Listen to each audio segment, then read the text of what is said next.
Welcome to the Reason Roundtable, your weekly double stab of rationality in a triply politically irrational world, brought to you by the magazine Free Minds and Free Markets. I am a totally normal Matt Welch, joined by Nick Gillespie, Peter Suderman, and Katherine Mangu-Ward. Happy T-minus 8 days, everyone. Howdy. Hi, Matt. Happy Monday. Wow, Suderman's got a spring to his...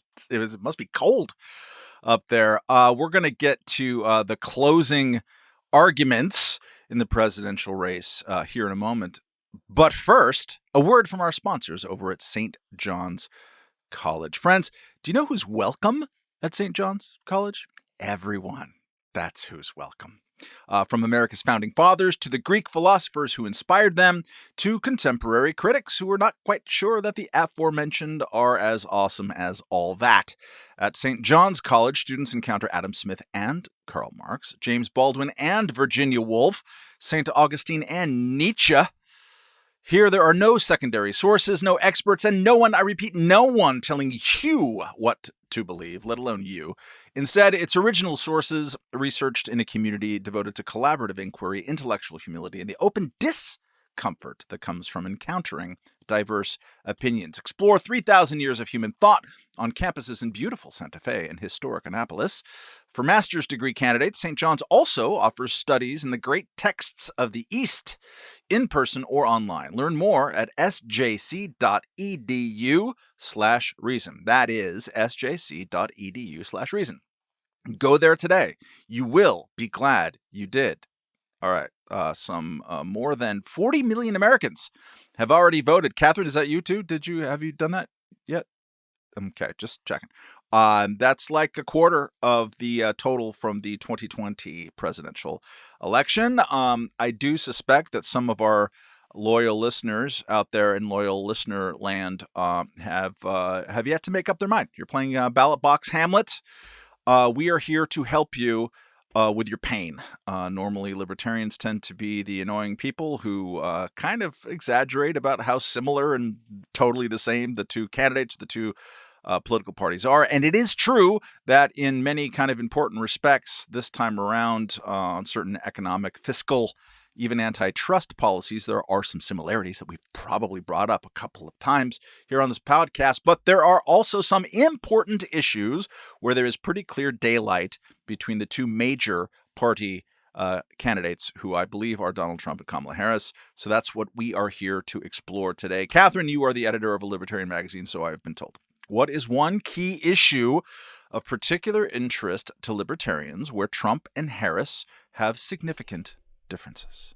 I want to talk about tariffs because I am the editor of a libertarian magazine, I guess. But I think that there are some really important differences here, and it's easy to wave them away because both candidates have pretty bad policy proposals. So I do want to establish that both are on the not great side of the spectrum, but there's bad and worse are important. So Trump has a history of being very aggressive with tariffs. He has proposed an across-the-board universal 10% tax on all imports. Sometimes it's 20%. It's a little unclear. This is supposed to be an America First policy, and it would be, I really can't say this clearly enough, a disaster. It would be really, really, really bad for the American economy to do such a thing. Harris has pushed back on Trump's plan, but also Biden kept a lot of Trump's tariffs in place, and Harris would increase some of them. They would be more targeted. It's, green energy this and, China that. But we're still looking at increased tariffs in some strategic places. This is a really important difference between the candidates. And if Trump does anything like what he says he's going to do, it would be ruinous for the U.S. economy. So what do tariffs. So in judging all of these things, there is what the candidate says that he or she is going to do, and what can they do as president, and what is plausible that they might do in conjunction with Congress. Where do tariffs weigh in on that, in your estimation? Yeah, I mean, presidents do have some power in this arena, and so that's one reason I picked this category, because a lot of what they are talking about, they really don't have the power to change. So I think you could say, for instance, there's a really big difference between the candidates on healthcare policy, but presidents don't make healthcare policy. They can and will, strongly influence, our tariffs and foreign trade. I think that. Of course, it matters whether there's a cooperative Congress, and so it's TBD. I also think it matters whether you just take Trump seriously or literally, right? Like he would love to do the thing he is describing. He would totally do it if he could. Can he? Will he bother once he's in office? Who knows? The Tax Foundation did a really interesting scoring of Trump and Harris's tax plans. And one of the things they talked about in terms of tariffs is, because the president has such wide latitude to impose tariffs, that if Trump actually put in the tariffs that he's discussed and was not able to enact tax reform, because that does take Congress, it would be the 7th largest tax increase since 1941, and it would be the equivalent of about 1.08% of GDP, which is gigantic. So this is one of those things where if Trump, he's talking about massive tax cuts plus tariffs. And when you look at it that way, then it becomes a big tax cut. But he can't actually do the tax cuts. If he actually just enacts the tariffs, this is a major, major deal. And he might just be vindictive enough to do that.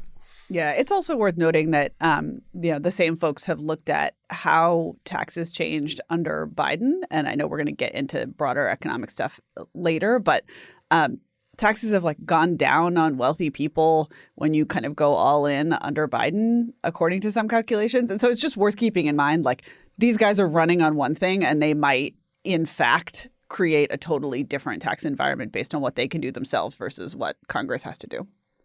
Peter, maybe take the baton here, and you're going to talk about more about broader econ policy, maybe fold tariffs into it and go. Yeah, so the thing I want to talk about specifically is the deficit. And this is the big picture fiscal situation. So the deficit, of course, is the gap between tax revenue, what the government brings in taxes, and what it spends. And there's a deficit every year. This year it is quite large. Those deficits then contribute to the total debt, because that gap piles up and creates the public debt here. And so the two candidates, Harris and Trump, are running in ways that are kind of the inverse of each other, at least if you look at the Committee for a Responsible Federal Budgets analysis here, because Trump would keep spending more or less the same if you look at his plans, while reducing tax revenues. And that creates a bigger budget deficit, right? Because the gap between the two has created a bigger budget deficit. So lower taxes, but about the same amount of spending, and a bigger budget deficit. Harris, meanwhile, would increase spending, but would keep tax revenues about the same, also creating a bigger budget deficit. Those two things, however, are not precisely equal. According to the CRFB central estimate, Harris's plans would result in a smaller increase in the deficit. Still a big increase, but a smaller increase than Trump. So if you care about the gap purely as a if you think the thing that matters is the distance between the amount of spending and the amount of tax revenue, then Trump is worse here. On the other hand, if you care about the thing that Nick talks about on this podcast all the time, which is, Milton Friedman's argument that the way you measure size of government is actually how much it spends. Trump's plans, at least as he's described them, and we have to go back here and say, a lot of these plans are barely plans. They are not really fleshed out. They're kind of brain farts that happen on the campaign trail. It's really hard to say if any of them would happen, and even if they did happen, exactly what shape they would take. But if you sort of make a serious and substantive attempt to look at Trump's plans, you have lower taxes and lower spending than you would have under Harris, but you would have a bigger deficit. But either way, what you are getting is an increase in the deficit from what we have right now and a worsening fiscal situation when it's already very bad. And in fact, I think the thing to focus on here is that both candidates, even though there are differences, both candidates would deliver over the next decade or so, would put us on a track to record deficit levels outside of any kind of true emergency situation, outside of a war or a pandemic or anything like that. And so this is the difficult choice that I think that people who care about the budget have to make right now is, do you want a somewhat smaller government with much lower tax revenues that don't cover it? And again, this is smaller. Trump offers a smaller government, not relative to where we are now necessarily, but relative to Harris? Or do you want a somewhat larger government, but taxes that come a little closer to paying for it? It's a bad choice. It's a very bad choice. And I cannot make a recommendation here. There is a reason that I am non-voting once again. It's pretty ugly, and the debt and deficit issue has just not really played a big part in our policy discussion this year, because neither candidate has an answer to what are you going to do about the fact that we have runaway debt and deficits that nobody has a plan to resolve. I think that that's actually a place where, the candidates are very similar because, and I looked at the same CRFB report that Peter did, and it has Harris adding over, the next bazillion years about $4 trillion to the debt. They scored at $3.5 trillion by 2035, whereas Trump's plan would increase the debt by $7.5 trillion over the same period of time. Yeah, I have slightly different figures, but roughly this, in the estimate. And when you consider they're tacking that on to, upwards of $30 trillion, that is not a lot of difference. I think that this is one of the places where you can also look at estimates of economic growth, which tend to be a little bit higher under Trump. But the debt is a bigger issue and things like that. So I just am bringing this up because I think this is not a point of difference. This is a point of sameness, and this is a real problem. And this is one of the reasons why I like somebody like Chase Oliver, because while he has no chance of winning, he is at least hitting the right note in that part of the choir. So I do think it's a point of difference, but it's a point of difference where they're essentially in negatives of each other, and that means that in some ways they sort of fit over each other. There's some real similarity. On the other hand, they're perfectly polar opposites, or not perfectly, but they are in many ways kind of polar opposites, and it's a difficult choice to say that one is obviously better than the other. I definitely could see someone saying, well, look, presuming that these CRFB analyses are right, we want a smaller deficit. Harris is the better choice. I can also see someone saying, look at Trump's plans. It's less spending than Harris is proposing, and it's lower taxes than Harris is proposing. I prefer that as a small government person. I think totally credible choice. Like you can make either choice, but neither one is a good one. They're both going to make things worse. Katherine? I was actually just going to kind of agree with Peter and disagree with Nick a little bit. I think that these are real differences. And I guess we're all very jaded now, but 4 trillion, 7 trillion, that's still trillion. It's with a T, So I think there's that. Then who is better?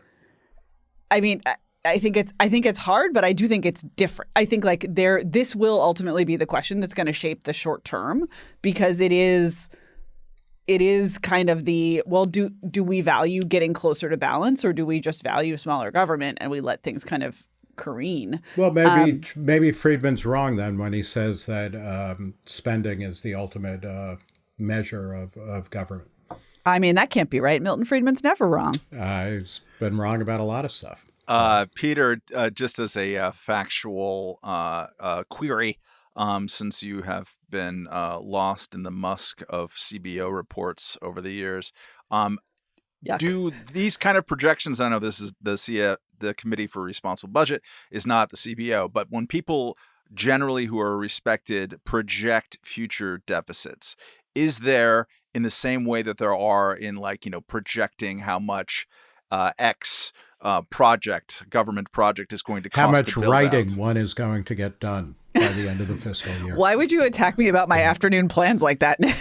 Now I'm thinking of myself. I'm sorry, did I say that out loud? So, like, what is the track record on the undercounting, overcounting of projected future deficits, if that can be generalized? The good folks at the CRFB have never once correctly projected how much I'm going to write in a week, but that's my fault and not theirs. So what I would say is that these folks are trying to do the best they can with really bad information, and particularly when it comes to campaign proposals, and particularly this year, where the campaign proposals are sketched out, often just sort of delivered in the midst of a rambling speech, even even with something like Kamala Harris's proposal. This is not just Trump, though Trump is probably worse in some specific ways. But with some of Kamala Harris's proposals, the team will circulate something in advance privately to reporters, and then the way it's described in a public announcement is somewhat different. Very difficult to figure out exactly what these proposals are. And so, I really want to cut these folks a lot of slack. They're not going to get it precisely right. And one thing that is good about the CRFB's report here is that they have produced a central estimate, but also a high and a low estimate. And so they've tried to give us a range of what's the middle figure, but also what's the high figure and what's the low figure, and sort of how far the central figure. The central figure is like how big a divergence could there be here based on the types of things that could happen. When it comes to the Congressional Budget Office, the record is not so great, but the record is not so great because they're bad at their job. The record is not so great because it's really hard to predict what Congress and presidents are going to do.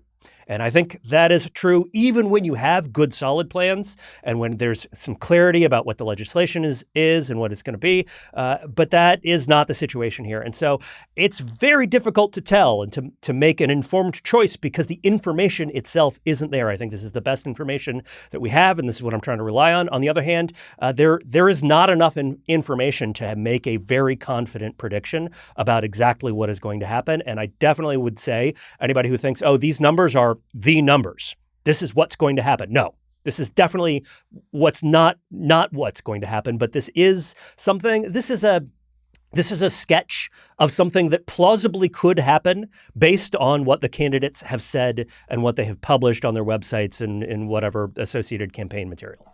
I will say that, hold on. I will say that when you've mentioned brain fart a couple of times, Peter, when you look at what Kamala Harris has actually said about policy on a given topic, it is frequent, including what I will talk about in a little bit, that Trump has given a hell of a lot more detail. In part because he's done a hell of a lot more interviews. When you sit down with Joe Rogan for 3 hours, you're probably going to get into some policy discussions. When you don't do interviews, and also your website is like, we're going to give puppy dogs to flowers and vice versa, and not much else. She's had an incredible paucity of policy information on several things. Go ahead, Nick. Well, you also know from Trump's first term, the majority of legislation he signed that increased debt came before COVID. And it came mostly when the Republicans also controlled the House and the Senate. We know that Biden also, jacked up spending. If you look back at, and this again is to go into the idea of a uniparty, in 2008, 2009, just as the switchover from Bush to Obama, there was a lot of mixing of money, but spending went up massively and in a bipartisan way. And the same thing happened in 2020 to 2021, where there's a slop over effect. But, what we know, compared to 2000 or 2001, the last Clinton budget, and now we went from under $2 trillion or around $2 trillion in nominal dollars to over $6 trillion. And so that was both parties at different times leading the way or holding it back a little bit. But we know that what these two parties not only are capable of, but what they do on a regular basis. which the is other spend thing more. to think about very briefly here, since we've brought Congress into this equation, is that if Trump wins the White House, it is very likely that he will have a unified Republican House and Republican Senate, and that is going to give him the capacity to do a bunch more. And that a uniparty in Congress, that an all-Republican majority in Congress plus a Republican in the White House is probably a recipe for a lot more spending. Whereas if Kamala Harris wins the White House, there is a much better chance, I think, of having divided government, where you have at least one chamber of Congress controlled by Republicans, and that creates blockages and some checks and some disagreements there, and that might be. I think for some people who are libertarians and small government types, that might be maybe not a good outcome, but a better outcome to have divided government. And the way we're most likely to get divided government is with a Harris victory. All right. The assignment is not uniparty. The assignment is daylight between. Nick, you got some daylight between? Yeah, I do on foreign policy, and I think this came out in the one debate between Kamala and Donald. Is that they both are pledged to, and in the past have been part of either the head of or the vice president of administrations that increased defense spending as much as was possible given various budget constraints that were laid down. They both want a military with a lot of new shiny stuff and less oversight. It's possible that Trump would actually go further than that, because the reason he's being backed by a bunch of Silicon Valley billionaires is pretty explicitly so that, a startup mentality can enter the military-industrial complex. The people who founded Palantir and things like that, that's one of the reasons they've said they're backing Trump. So I wouldn't be surprised to see a real goosing of defense spending under Trump. But he has also been explicit and taking a lot of pride in the fact that he didn't get us into any new wars. And he claims with, I would say, at least some credibility that, that the Hamas attack wouldn't have happened on his watch and Putin wouldn't have gone into Ukraine. I'm cautious about any kind of statement like that, but he said he wants to bring a quick negotiated settlement to Ukraine. And then, like Harris, it's a little bit unclear when it comes to Israel. But I think that Trump has appealed, and he stacked his roster of bully boys, including people like RFK, who talked about this at the Madison Square Garden rally, as well as Tucker Carlson and a variety of other people around him. He's very much pledged to not intervening in places. And I think Harris, in the one debate that they had, really kind of showed basically a almost unreconstructed neocon kind of attitude towards intervention. So I think that's a significant difference to think about. Though I will flag the absolute weirdness of Trump's narrative about what happened in terms of getting out of Afghanistan, which is, like, as far as I can reconstruct it, he basically says, yeah, I mean, I was definitely kind of getting out of Afghanistan, and I was going to do it. And if I had done it, it wouldn't have gone nearly as badly as it went under Biden. So in a way, wasn't it me who got us out of Afghanistan? But I got us out without all of the people falling off of the planes. Yes. Yeah. It's a fictional world. Yeah. There's just a speculative fiction exercise. Like, it's an alt history where Trump got us out of Afghanistan. And I suspect that if you polled voters, I don't know if there's any information about this, that people would, like, there's some percentage of Americans who, like, somehow think that that's the true story. But I will say, like, Biden did get us out of Afghanistan. So I agree. And, yeah. The other thing that's and I think this is a very not just interesting, but important subthread in this election is that Trump was at war with his generals, with the people, who had been generals who he put into his cabinet or into the Pentagon and things like that. Some of them are calling him a fascist and a dictator. He is attacking them as the incarnation of the deep state, including, people like Mattis who, screwed up, made it impossible to leave Afghanistan, according to Trump. Trump he is a classic bully where it's like he's in total charge. And then somebody makes him stub his toe and he can't do anything about it. It's very peculiar. But that is also a big talking point for Trump in all of his rallies, which is that he is going to, protect soldiers by getting rid of the deadweight dumbbell generals who are running everything and ruining everything. Nick, quick follow-up re-Ukraine, since you brought that up, and also Tucker Carlson and Vivek Ramaswamy, and I would add J.D. Vance. All three of those people haven't just said, hey, we should negotiate a settlement. They've also scoffed very openly at why should we even root for Ukraine in this, as opposed to Russia, which is kind of a great culture. Does that worry you? Is that a sense of any worry as America, Absolutely, presumably under Trump, gets into some kind of lead negotiation role as to the future of Ukraine and Russia? Yeah, I mean, less that and more the bizarre fanboy attitudes towards Russia. And it's, almost have we forgotten when Tucker Carlson was lounging around in Russia and Moscow subways and talking about how clean they were and how he could eat off the floor of them. And, there's no crime, there's no anything in Putin's Russia.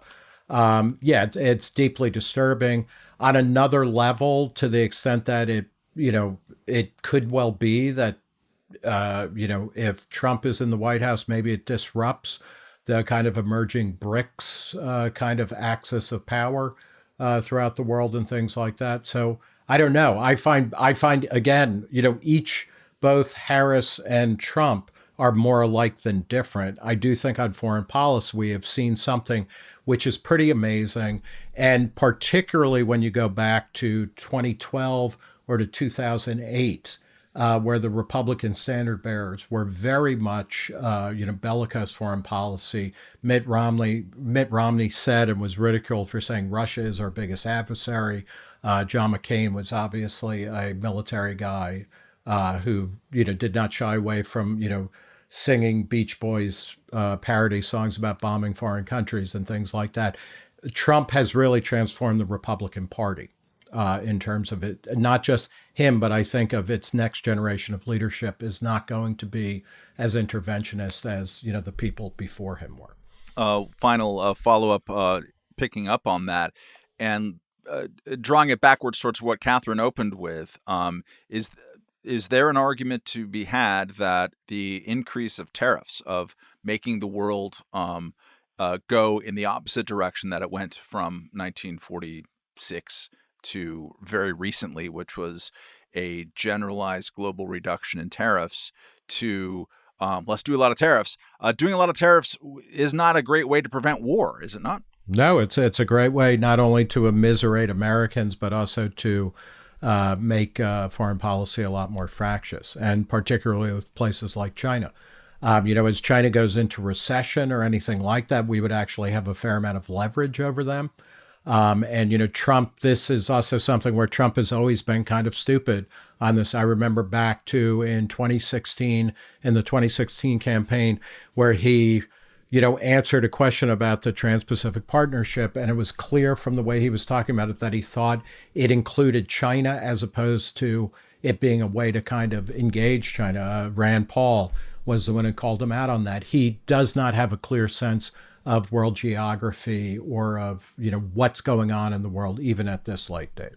That's okay. He's going to learn it in his 80s. Go on, Katherine. Can I put in a little pre-advertising for a piece that we just commissioned for the print magazine, I think. Johan Norberg is going to do a big, juicy, you think China in decline's going to go well piece. And I think that that's really an underappreciated point. Like, if we tariff China's imports to us so aggressively that we genuinely dramatically reduce our trade with China and damage the Chinese economy, like, if we further threaten them militarily, like, China, but less economically strong, will be much worse for the U.S. in ways that are less predictable. And I think that that's just very underappreciated when people are like, we're going to teach those Chinese a lesson with the tariffs. It's not going to work. It's going to go badly. especially given that the developing world is growing and there is a global middle class now. A majority of people are at or above middle class level. Most of that growth is in the developing world, where China has been very active in terms of giveaways and trade. To the extent that we, do something that screws up China, and we're not dealing with the rest of the world because of tariffs, then we become the villain in a new era of anti-trade. That's ridiculous. So, having said all of this, Trump, I think it's a very effective talking point, at the very least, to say, the world was a safer place when I was in the White House. And clearly Joe Biden does not inspire anybody, even his own party. And it's not clear that Kamala Harris would either. So my subject on which there is clear policy daylight between the two candidates and the two political parties is education policy. And it's not even close. There's been a big divergence. This was kind of presaged by the divergence on immigration policies, because both parties were similar on them if you look over time, and then they kind of diverged around 2012 or 13 in a pretty significant way. Something similar happened with education policies, where Democrats went from, Barack Obama appointing a, pro-education reformer guy like Arnie Duncan, and we're going to do race to the top, and we're going to reward people for doing, interesting kind of voucher experiments. All that is done in the Democratic Party, and what you have left now is Donald Trump says, and I think he means it more than previous Republicans do, although I'm not sure there's a plan for it yet, that he wants to abolish the Department of Education. Meanwhile, Kamala Harris literally appointed Tim Walz as the vice president over a much more electorally palatable, probably, Josh Shapiro in Pennsylvania, in large part, I think, because the teachers' unions, which have an incredible amount of power over the Democratic Party, that's what they cared about most of all. She has said very little per previous discussion about education. It's almost funny to read the education reporters from the Washington Post or Education Week try to even figure out where she's been. But broadly speaking, she criticizes Project 2025 for abolishing the Department of Education, but she wants to make higher education free for everybody who comes from families who make less than $125,000 a year. She wants to make community colleges free. She wants to do more student loan debt relief. Trump doesn't want any of that, really. The only thing he would actually, I found a tax that Trump has proposed. He wants to tax university endowments and then use that money to make community college and trade schools free. None of which is going to happen, probably, but at least it's one tax that he's proposed. But the biggest difference between the candidates and the parties right now is that on the state and local level, where education is done, we now have a dozen states over the last 2 years have made backpack funding available, basically allowed public dollars to chase the student, follow the student into private institutions, including religious institutions. That is a absolute revolution in the way that we do education in this country. We might have already passed the peak raw number of students in the publicly managed K through 12 system, which is insane, but it's also, I think, true. Most of projections going forward look at that. Trump has Biden administration restored the idiotic Title IX requirements that basically removed the ability of students to defend themselves in campus sexual assault investigations. They also made Title IX affect discriminations against transgender students, although it's being held up by the courts currently. Trump would revert that back to where he had it under his administration. In general, the only area in which, from my point of view, as someone who's critical of the way government and education overlap, the only area in which I have much of a problem with where Trump is coming from is that he also wants to get rid of woke in DEI and things like that, diversity, equity, inclusion in schools, and he wants to do that by appointing some kind of federal body to investigate and then punish schools for having too much of that in their curricula, which I think is a recipe for bad things to happen. But generally speaking, very, very, very different policies of the candidates and the parties in a direction where, in my mind at least, it makes Trump look better. I don't know if you guys have thoughts about that issue. I'm against education. Yes. Now that I've gotten 25 years of education, I don't think we need it anymore. You want to pull up the ladder behind you? Yeah. There you go. All right, let's go to our listener email of the week, at least here in a moment. But first, a word from our sponsors, speaking of education, over at the University of Chicago. Friends, in an election year, it's too easy to get lost in the fog of news and opinion. Understanding the real-life impact of political events can be a challenge in these years. So have we got a podcast for you? It is called Not Another Politics Podcast, brought to you by the University of Chicago's Harris School of Public Policy. That's not Kamala Harris, I don't think. Not Another Politics Podcast provides clear, research-driven perspectives on the biggest issues of the day. Get the insights you need to truly understand the political landscape. No spin, just facts. Subscribe today at harris.uchicago.edu/NAPP. Let's do that again. harris.uchicago.edu/NAPP. Or just look for Not Another Politics Podcast wherever you acquire such audio material. Do it today.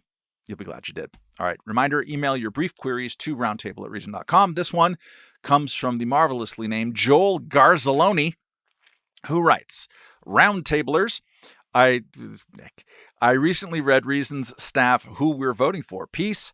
I find that kind of transparency refreshing and count it among the top reason that I am a subscriber to the publication. Ding, ding, ding. Question, do any of you believe that closet Trump voter syndrome, can we call that CTVS? No, I guess not. Is present in the halls of Reason magazine at all, or even at an equivalent rate that it exists in the wild? I've heard many, and even some of you, I think, say that a not insignificant portion of people who have and will pull the lever for Trump will never admit it because of the social, professional, personal risk. Aren't you all subject to that same pressure? Or does the rigor of your hiring process ensure that only those who are impervious to such pressures are hired? As proof of my admiration for your transparency, I'm in a mail-in early voting state and cast my ballot for Chase Oliver. As a libertarian who hates the LP's current state and trajectory, I was set to abstain discourteously, but Dr. Nick Gillespie's entry in the aforementioned article swayed me. I share Nick's view of the candidate and the issues. His succinct and eloquent statement helped me overcome the part about the LP being a shit show right now. Nick, since you have been mentioned, you get right of first brag and refusal and answer to the question, are there closet Trumpies on the Reason staff? Well, first I want to commend Joel on sneaking in a sly reference to 1776. The hilarious hit musical comedy about the founding of this country, where I believe it's Gouverneur Morris, the representative from New York at the Continental Congress, is constantly saying, I abstain courteously. So kudos, Joe. Kudos. Didn't even get it. No, I don't. No, I don't. I don't think there are any quiet Trump voters at Reason or anywhere else. The Trump voters I meet tend to be pretty open about it. And if anything, it's a little bit too much. You don't even have to ask them who they're voting for. It is, yeah. So that's... Our Trump voters are like vegans and CrossFitters. Mm-hmm. Yeah. Katherine, go. I do think... Yeah, I mean, I do think that, in this year's roundup, we had two undecideds where 50% of their undecided was Trump, which is, they could have just said undecided. If there was closet Trumpery around here, they could have just said undecided. That was Liz Wolfe and who? So we can just single them out for Jerry Tuchili. Tuchili. They're both for Trump. Let's not kid ourselves. Well, Tuchili, it seemed like it was a kind of a marital question, whereas in Liz Wolfe's case, it was more of a despair question. So it's different. It was different. They're coming from different places. But, I think that as I have watched several newsrooms around the country eat their young and their own faces over endorsements, I cannot help but feel like the guy who came up with this idea for us to do this really had some wisdom. And that maybe this was a good idea because we at Reason are methodological individualists, and voting is an individual act, not an institutional act. So it kind of seems like we got this one right. And I say this as someone who this year really, really had to put on my big girl pants to do this at all. Like, I didn't want to, because I don't like any of this voting business. Well, she doesn't even like to vote. Because people were just going to be rude about it. And the pants are so uncomfortable. The pants are uncomfortable, and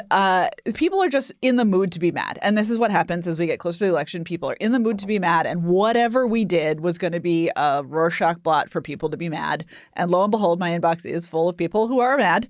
But compared with what happened at The Nation, if we may briefly discuss, where The Nation endorsed Kamala Harris. In an unsigned editorial, right? In an unsigned editorial, like a formal endorsement. Also unread editorial, by the way. And then a month later, like 3 weeks later, published The Nation's Fall 2024 intern class opposing that endorsement.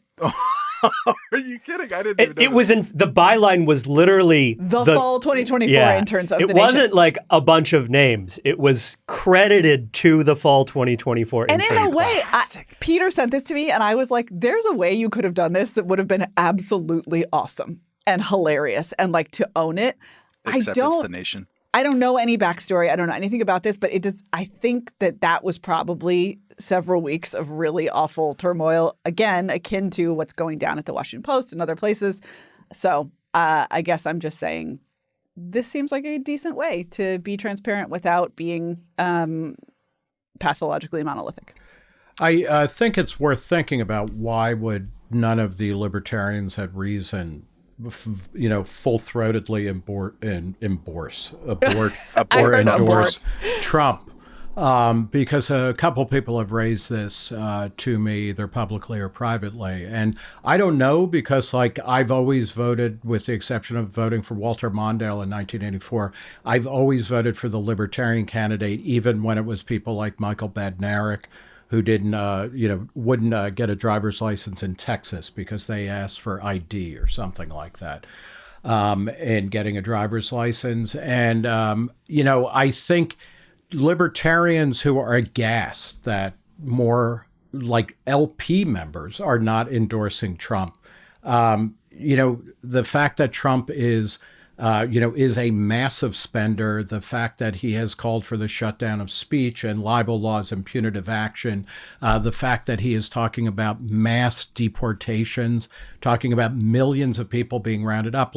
It's worth Trump people kind of recognizing, why should libertarians put up with so much anti-libertarian stuff from him?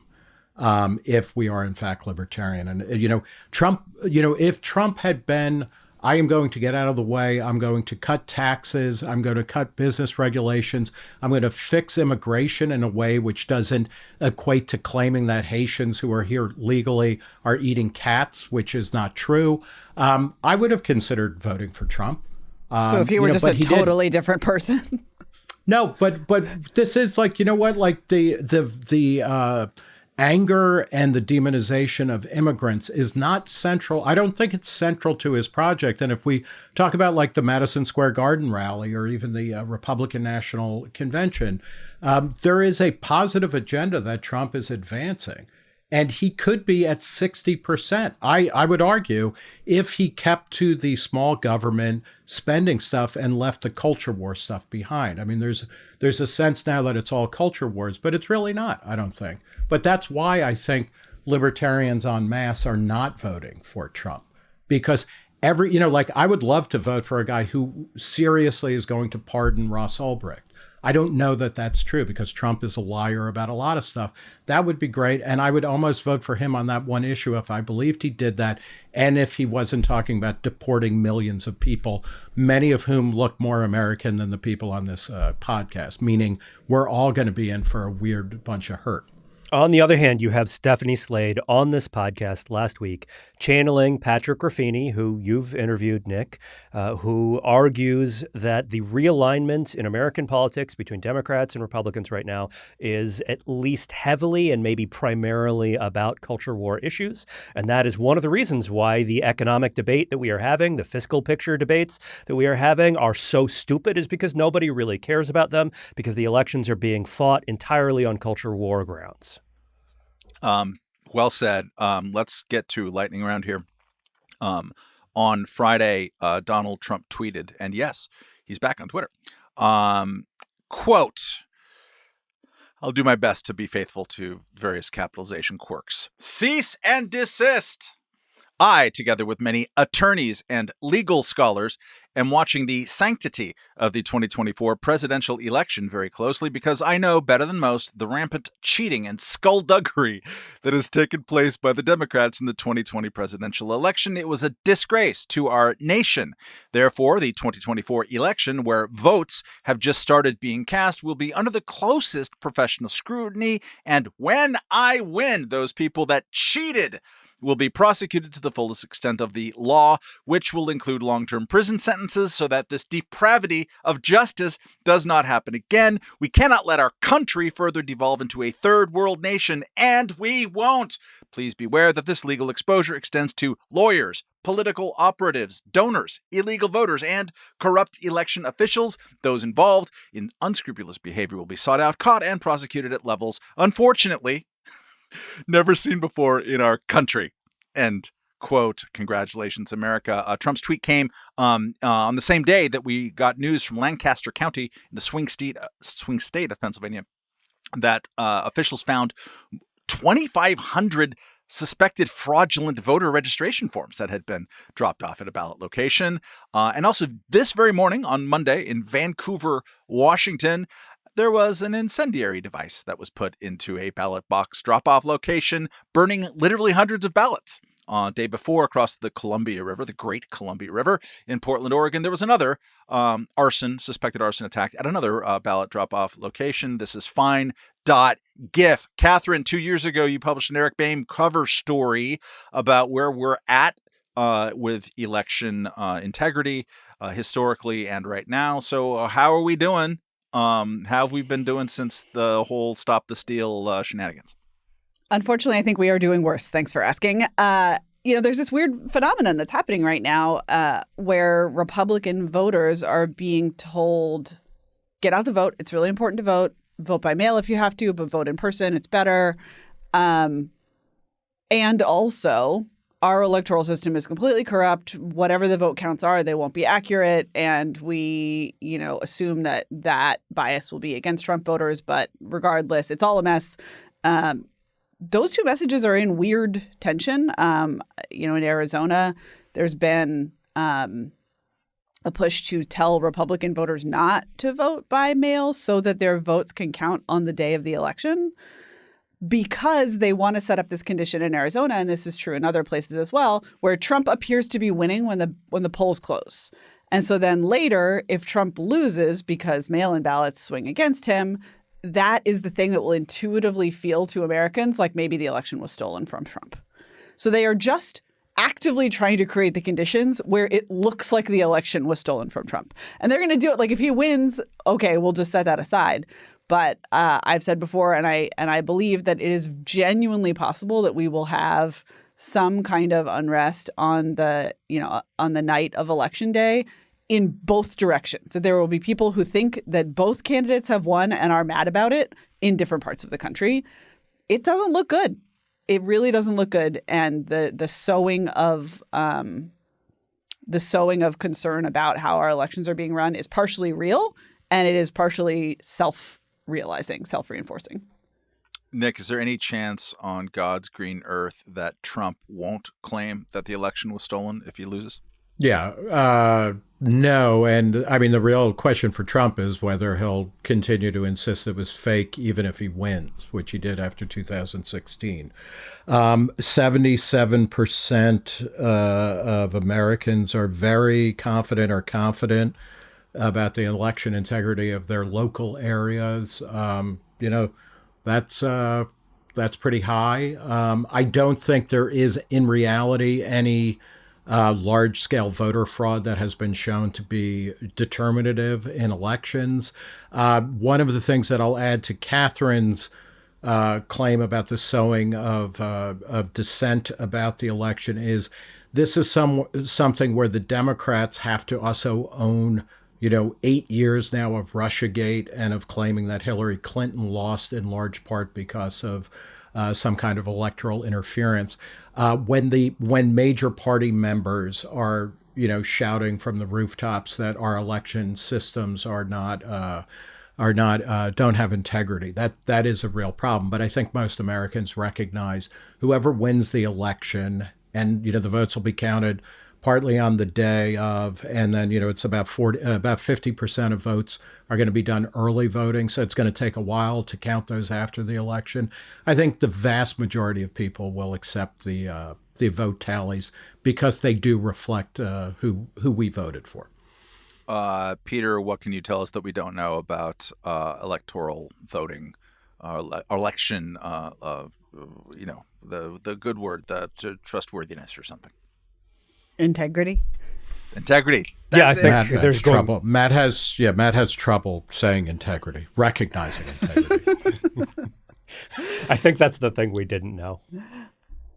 Yeah. There's going to be skullduggery.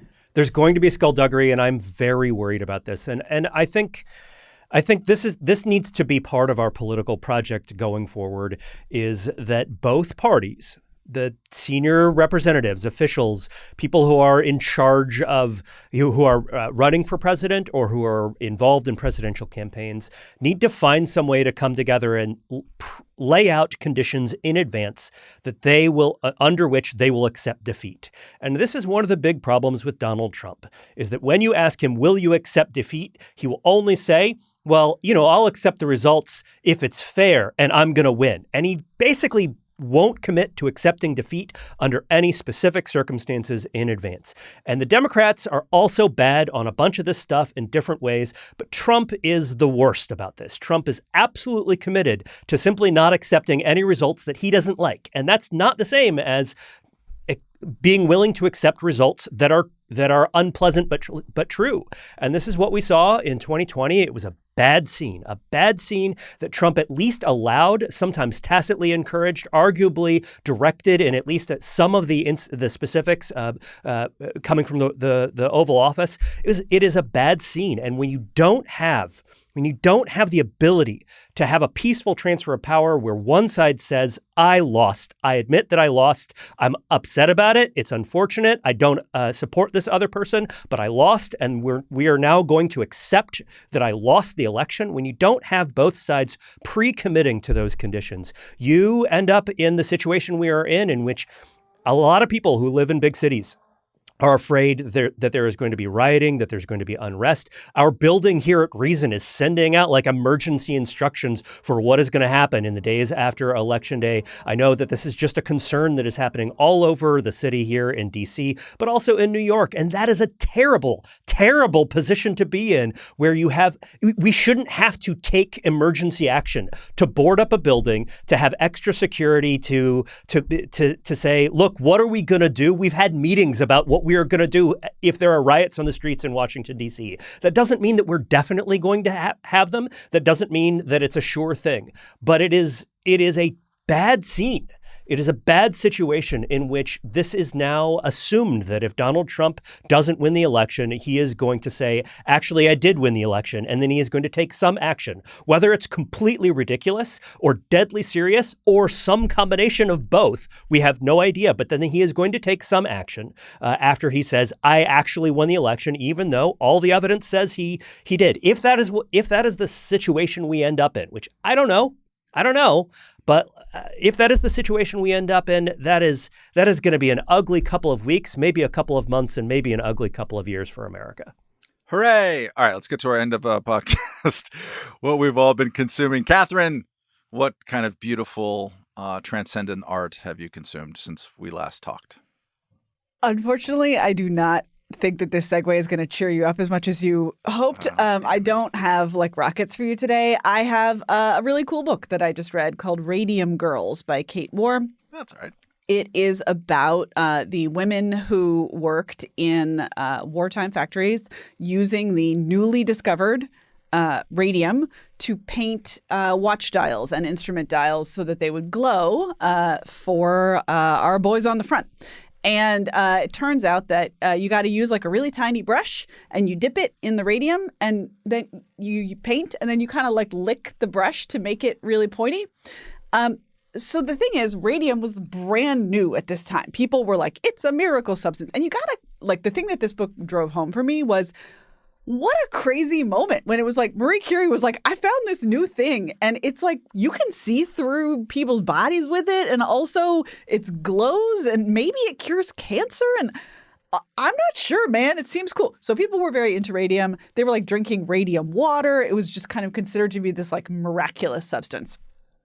As Reason Roundtable listeners might know, it gives you cancer. It gives you cancer if you put it in your mouth over and over. It gives you like fairly horrific jaw cancer, and then you die painfully. So this is the story of those girls, and in particular, it's the story of them suing their employer, who told them over and over, "This is completely safe. Don't be silly. This is completely safe. Don't be silly." And they're like dropping like flies. So it's a fascinating story about science, about industry, about kind of plausible deniability. It does end in the creation of the Occupational Safety and Health Administration. So this is the radium. Tragedy. The Radium Girls got us OSHA. And I think it's, you know, my takeaway is it's sort of similar to the Triangle Shirtwaist Factory story where, you know, genuine malfeasance on the part of a corporation, genuine attempts to kind of squelch true information and keep it out of the public eye, rectified in part in the courts, but then encoded in bureaucracies that turn out to be fairly disastrous for the workers that they were originally meant to help. So it's a really interesting book, Radium Girls by Kate Moore. And it's a nice companion piece to The Facemaker, which was a book I recommended on this podcast a while back about World War II veterans and the founding of plastic surgery. I don't know. I just like it when people's faces rot off. Go for it. Nick, there's a great, I don't recall whether it's a Twitter account or just a series of tweets from a couple of years ago that's Imperial OSHA and it's from the Empire in Star Wars. And it's just grading all of the buildings that you see in Star Wars. It's like, hey, there's a walkway here. It's 100 feet up. There's a giant drop and there's absolutely no handhold. You're going to get your safety stuff right here. And it's just like, it just goes through all the Empire's buildings and how incredibly unsafe they are. And I think actually, maybe the Empire does need OSHA. They're probably losing a lot of the stormtroopers. First of all, maybe that's why they lost to the rebels. Statist. They were too bureaucratic. One other great tidbit from this book: the girls used to wear their nice clothes to the factory so that they would get the radium dust on them, so they would be sparkly at parties. The dawn of radiation and the effects on women's bodies is also a key plot point in the new Neil Stephenson novel, Polistan. That's true. I had a job in high school working in a factory where after a couple days, I was huffing all kinds of fumes. And I went to the people who owned it and I was like, I feel kind of lightheaded. Are you sure this stuff is okay? And they were like, oh, yeah, it's absolutely okay. And then 2 days later, they were like, okay, don't go back in that room anymore. And I was like, okay. And that's how you ended up the way you are? That's right. And suddenly I felt myself becoming something different, something better. Nick, so I, besides fumes, the speaking Johnstown of Company. potentially disastrous innovations, technological innovations, I went to see a play called Happenstance, which was written by Ben Schiller, who is a journalist at CoinDesk, and he and his team at CoinDesk helped bring down SBF and FTX. They're really an interesting group of journos talking about crypto and Bitcoin, and his play Happenstance is being billed as the first play about Bitcoin.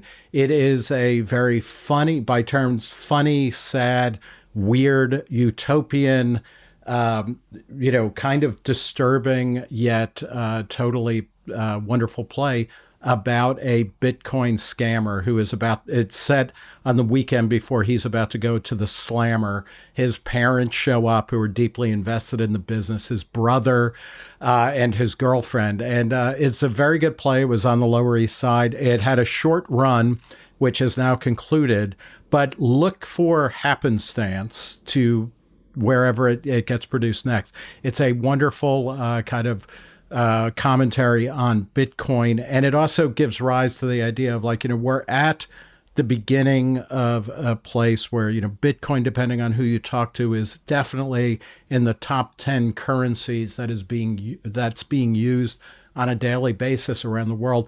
Bitcoin is here to stay. And how will Bitcoin affect media and culture and society? It's going to be more than just the way that it does. It allows people to have transactions or speculate or anything like that. So I was very, very happy to see Happenstance by Ben Schiller, which was directed by Roman Albure.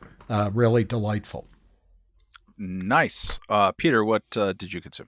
I watched the movie Strange Darling. It's a tight, twisty, surprisingly subversive thriller about a serial killer stalking the Mountain West. It's directed and written by a guy named J.T. Molnar, who is the heir to the Freakling Brothers haunted house franchise in Las Vegas. So this is one of the biggest private haunted house chains in the United States. Started in his family's garage, and now they have 3 houses next to each other. It's this whole big thing.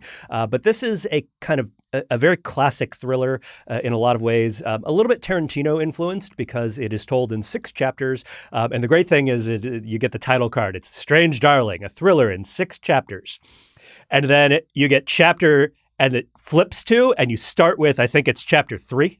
And then it's then back to number 1, and then 5, and then 2, 4. It's something like that. Forget the exact order, but it's all told out of order in ways that make sense once you've seen it all, of course, and it slowly reveals what's actually going on to you. Just a great, really nicely shot, mostly two-hander with 2 main performers. It's kind of a chase movie, kind of a thriller sort of situation, but also a great cameo role by Ed Begley Jr., who shows up as an environmentalist, as a hippie biker guy who, some things happen in his orbit and maybe to him. It's very good, a little bit underrated, and you can watch it on streaming right now. I am, just to be clear, the co-writer of probably the best 20-second song with Ed Begley in the title. What is Can the you title? hum a few bars, Matt Welch? I could, yeah. Called, I think, Ed Begley Knows, or even Ed Begley Knows. It's classic stuff, but we're going to have to save that for another episode of the Reason Roundtable. My what you was, I found myself last night in dire need to transport myself away from the vulgarities of American politics, which seem to be enduring and deepening and accelerating in the final days of this campaign. And so I said to myself, is it possible that I haven't seen every single Ken Burns documentary? And the answer was yes, I hadn't seen the one about Thomas Jefferson from 1997. So I watched the first half of that, so I didn't get to the juicy Sally Hemings stuff. And this is in 97 before all the DNA, the subsequent evidence came into that. But I think before they found Sally Hemings' Gap dress. Wow. Too soon. He was talking about DNA and White House chicanery. But anyways, something about the of 1990s Ken Burns resonates. Maybe it's the haircuts. It's a youthful George Will. Yeah. But it still has sort of American naivete and optimism in it. Just really, really liked it. It's one of my favorite ones I've seen from him. And Thomas Jefferson is such a crazily interesting figure with just this electric writing on occasion that you can't believe, and very inscrutable. They keep zooming into his eyes in those famous portraits that you've seen before, and it's what's he thinking in there? It's really respectfully and very critically done. It's about Thomas Jefferson, Matt, not you. Yeah. What? And you just went through a thing where you were desperate to project yourself into something out of this world. So I'm just suggesting perhaps Thomas Jefferson's eyes, you are projecting yourself into them a little bit. When you look into the abyss gazes back. Yeah. At any rate, it's pretty good. I tried that with a James Cameron movie. Check it out. All right, that's all the time we have. Who's your favorite Thomas Jefferson, Matt Welch? Is it Ken Howard from The White Shadow? Why are you like this? In the musical 1776, he plays Can we do some Jefferson. Olympics stats now? Yeah. Which Thomas Jefferson can jump the longest? Stop, please. Thomas Jefferson Clinton is always my favorite. Thomas Jefferson. Anyways, that's all the time we have for. We're looking forward to seeing a lot of you live in person at the Reason Roundtable pre-election show at the Village Underground in New York City. The tickets are sold out. You can still get on the waiting list, and you could still just go in the neighborhood and drink, meet up with us afterwards, whatever. It's going to be fun. There are other events that Reason is involved with that you can see at reason.com/events. Nick, are there any that you would like to point to in particular on that page? Yeah, sure. On Monday, November 18th, we're doing a live interview with Martin Gurry, the former CIA analyst who wrote The Revolt of the Public in 2014, or published it in 2014, which is one of the most prescient and predictive books of the 21st century. That's going to be at Maxwell Social, but go to reason.com/events to buy tickets, which are going faster than Matt's sanity at this point. Go to all of our podcasts, reason.com/podcast. You can also donate to the nonprofit 501c3 that makes all of our work possible over at reason.com/donate. That's it. We'll see you on Monday or whatever. And good luck voting, Katherine. Goodbye.